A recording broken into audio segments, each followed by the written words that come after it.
La France a perdu son industrie, mais elle peut compter sur ses services pour redresser ses comptes extérieurs. Une vérité bien établie jusqu'à 2016, où les excédents ont été réduits à rien ou 3 fois rien.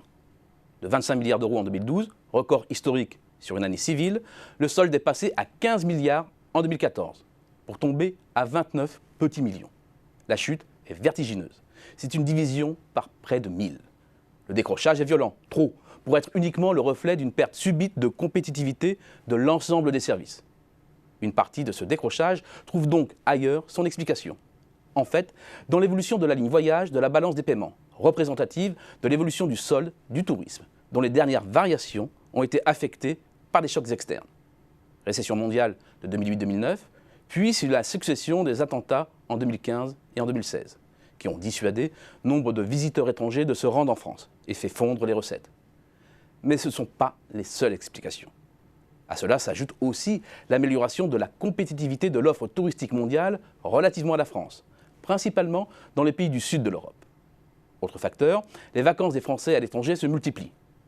Bilan, le solde des voyages n'affiche plus qu'un maigre excédent à peine supérieur à 2 milliards d'euros, un plus bas historique. L'affaissement du solde touristique est responsable à hauteur de 36% de l'enfoncement de la performance des services. Reste donc 64%. Et là, pas de doute, la dégradation de la compétitivité et le manque d'attractivité de l'offre sont responsables. Dans les transports, le solde est quasiment déficitaire depuis la fin des années 90. C'est la marque d'une double attaque. La première, dans le transport routier de marchandises. Le pavillon français a été balayé par ceux de l'Europe de l'Est, qui ont joué à fond la carte du dumping social.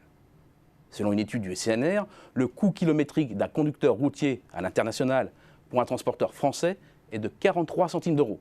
C'est 15 centimes pour un employeur polonais, 11 pour un bulgare, soit un rapport de 1 à 4. C'est imbattable. Seconde attaque, dans le transport aérien, avec le développement du low cost par des compagnies sous pavillon étranger. Bilan, entre 2012 et 2016, le déficit s'est creusé de 4,5 milliards d'euros. Ajouté auprès des 9 milliards évaporés dans le tourisme, c'est près de 55% du creusement du déficit depuis le pic de 2012 qui est reconstitué. Reste 45%. Et c'est plus grave, car c'est du côté des services aux entreprises qu'il faut principalement aller chercher. Les excédents ont disparu pour laisser place à un déficit record en 2016 de plus de 5 milliards d'euros. C'est la trace comptable d'un double mouvement, celui d'une concurrence mondiale plus intense. C'est le cas depuis longtemps dans les services informatiques, où les ESN françaises, les ex-SS2I, sont à la lutte avec les sociétés indiennes, à la fois sur les marchés internationaux, mais aussi de plus en plus frontalement en France. Dans l'architecture aussi, les cabinets français pour des grands projets comme les centres commerciaux sont également de plus en plus directement concurrencés par des bureaux situés en Europe de l'Est.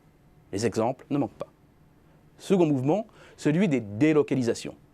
Initié dans les activités à faible valeur ajoutée, type centre d'appel, fonction simple des supports administratifs des entreprises, comme la paie, ou des supports informatiques, le mouvement s'étend de plus en plus aux prestations à plus forte valeur ajoutée, comme la R&D ou des fonctions informatiques opérationnelles.